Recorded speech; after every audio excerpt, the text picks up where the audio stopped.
and welcome back to my channel. Today we're going to be playing Conqueror and I'm going to be showing you the build that I find works best in this mode. Let's go. So Conqueror landed back in game this morning alongside Survivor's Bane. Now I always try and focus on these events for the event center sigils, battle pass points, and sometimes there's the mysterious legendary or mystery legendary gems, should I say. They're not mysterious, what the hell am I on about? But I decided to enter Conqueror as soon as it opened this morning. So with Conqueror mode, it's only available through certain times of the day and it opens at 10 AM. So once Battleground closes, you can enter Conqueror if you don't want to do Tower War. It's basically the same thing, except with Conqueror, this is a non-resonance based PvP. So everyone is equaled out to the same stats. So I quite enjoy these kind of PvP events because it always shows you if your build is working or not when it's not resonance based. But one thing to remember with Conqueror, as well as Wild Brawl and also Alley of Blood, you do only have your 6 slots for legendary gear, so you don't have your alternate offhand or your alternate main hand. So make sure that when you put your build together, you do this properly so that you're not missing essences that you assumed you would have in the build. Always just make sure that you have the correct essences on your first, main and offhand. So the build that I've put together is similar to what I've used before, except I've changed a couple of things out. So in place of Disintegrate, I've got Arcane Wind here using the Thistle Bloom essence. Now I will actually talk through build at the end of this video. After making a post yesterday saying that I wasn't going to go through builds, I actually ran this build in 3 matches successfully for Conqueror, which I will share the screenshots of all the results at the end of the video. But we're going to watch one match of this. So this was the very first match of the day. As you can see at the bottom there is literally 2 minutes past 10 in the morning. So as I said, as soon as this ended, I decided to open it and try and get a match, which is exactly what we did. So for this build, as you can see, I've got Arcane Wind, Teleport, Lightning Nova and Frost Field. And then for my primary attack, I'm using Magic Missile. I know that I really like Electrocute, as I've said to you guys before in my recent videos. However, for this, because I'm unable to use essences on my alternate offhand and alternate main hand, I've gone for Magic Missile instead, because when there is no essences on the primary attack, Magic Missile is the stronger of the two, simply because it has that further range on it. Now we've got our first death here, which is not ideal, and unfortunately one thing that is frustrating with Conqueror is the time that it takes to actually come back to life. Now unfortunately at this point in the game, I also have no kills or assists. All I've done so far is died and managed to take 1 tower. So we're going to see if we can actually perform any better. As I said, this build is very similar to one that I've used previously in Conqueror.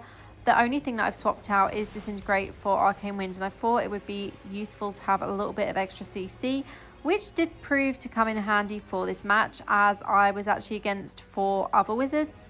Now I'm not sure if it gave me that tower there, I don't think it did, so let's go back and see if we can actually take that tower. I'm just conscious here of where the enemy team are actually spawning, because they did seem to spawn at that point, but we have managed to take that effigy there. So keeping an eye on the score at the side, with Tower War as with Conqueror, or with Conqueror should I say, as with Tower War, you need to get to 1,000 points for the what is it called, the Guardian in the center here. So the Guardian will come alive at 1,000 points, whichever team gets that first, and then the team to take the Guardian down will gain 300 points for the kill as well. So ideally you want to be the first team to get to 1,000 points, and then you want to get that 300 points from taking the Guardian down as well. So I'm trying to focus on the center effigies, center towers, whatever you want to call them, more than the outer ones, and also trying to keep players away from that and stop them getting to the effigies that we currently have control of. So you kind of want to stay central so that when that Guardian rises, you have the higher probability of actually taking it down. All I'm trying to focus on at the moment is looking at where the enemy players are coming from. So you can see my team have control of pretty much all of the effigies except 1, and I'm just trying to make sure that they don't come down to the central ones. So that's why I keep heading back to the center of the map.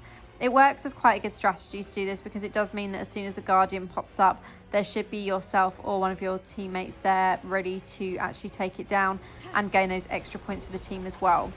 So we have a nice little kill streak going on with this build. The way it's working is that Arcane Wind is obviously giving us that CC, and then there's quite a lot of damage from this Lightning Nova essence. So this is the one, I always forget what it's called, but we will, I think it's Isolated Storm actually. It's the newer, I can't even talk. It is the newer Lightning Nova essence for Wizard that came out, I think the patch update before last, so at Paragon, what was it, Paragon 400 that it came out. So yeah, Isolated Storm is a really powerful Lightning Nova essence, and it does work quite nicely in PvP, but obviously it is risky because you do need to get closer to your opponents. So having the CC from Arcane Wind and then jumping on top of your opponents with the Lightning Nova is actually really kind of smart and really, oh my god, what is the word? Effective. That is the word that I was trying to think of. So yeah, having CC, I've also got the CC from Frostfield, so if you drop that on one of the players, it will keep them in the place that you've dropped it, and then throwing the Arcane Wind on top will obviously lock them down even further. So using those two together and then using Lightning Nova. Now obviously most people use the Frostfield essence that is on the chest, Lysana's Sorrow, but I was unable to do that because I wanted to use the Lightning Nova essence for the damage. So using those instead, or using the Frostfield Pants essence instead, I do forget what it's called, but as I said, we will go through the build at the end. That works really well. It's the only difference is that you have to actually drop the Frostfield on top of the enemies that you want to freeze. So the Guardian has now awakened, as you can see here, so we need to try and take it down as quickly as possible so that we can get the points for our team. I'm being conscious of my life as well because the Guardian does actually deal quite a lot of damage in this mode. So there we go, Sacred Guardian has been defeated by your team, and you can see we're on 1,355 points at this point, and we need 1,500 to win the battle, so we're quite far ahead compared to the enemy team, as you can see. So this should be a nice victory for us. Just want to make sure that I don't die in the last moments. We've got a 10 kill streak going on now with this build. I'm managing to avoid all 4 of the Wizard's CCs a little bit, and I spoke too soon because there we go, I am down.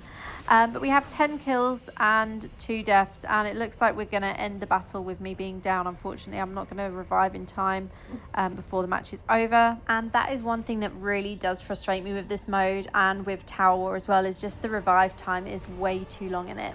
So thankfully it was a victory for my team, and I'm really happy with that overall result. I did not expect to be top. Generally I struggle with this mode, but I think now that I've changed this build up, it's definitely one I'm going to have to stick to. It's the build that I use for Wild Brawl, except once again, as I mentioned, I did swap out Arcane Wind. And just as proof that it did work well, here are my other results from 2 other matches that I did with it. Thankfully, I was with a competent team member for both of those matches. So Mr. Q, who is from Dark Legacy, definitely helped having him on my team for both of those battles. So shout out to you if you are here today. Now, this is what I'm using in my build. So on the helm, we've got Crushing Weight. Teleport also increases your damage by 10% for 4.8 seconds. Cooldown decreased 10% from the Awaken slot.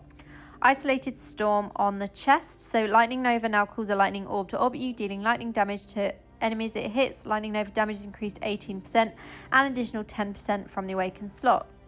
Sir's Fortress Ward on the shoulders. Teleport now causes you to gain a shield that absorbs 33,891 damage and blocks 1 total loss of control effect. Shield effect is increased by 54%. Frostbond on the pants. Frostfield now also shatters enemy armor, increasing the damage they take by 19% for 5 seconds. Frostfield cooldown reduced 10% from the Awaken slot. And then Thistle Bloom, as I mentioned, on the main hand. Arcane Wind now conjures a storm that grows over time, pulling and damaging nearby enemies.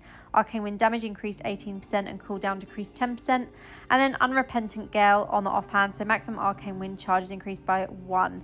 Arcane Wind cooldown reduced by 3.6% and damage increased 10%. Then for the set items, we're using 4 pieces of Vitus and 4 pieces of Grace. So nice and straightforward. I won't talk through that, but obviously you can look up the details in other videos or pause the video and have a read through there. I'm also using Gladiator, and you can see the skills or nodes that I have active for this on the side there. So that is it. We've got a few event center rewards to claim from Conqueror just from the first match. So I filmed this part before I actually put in those screenshots. I edited those in the video to make it easier to see. And yeah, so we've actually managed to gain 5 rewards already, 6 rewards already just from the 1 match with this build. So that's it from me today. I hope you found this video helpful. And as always, thank you so much for watching. Have a great day. I'll see you next time.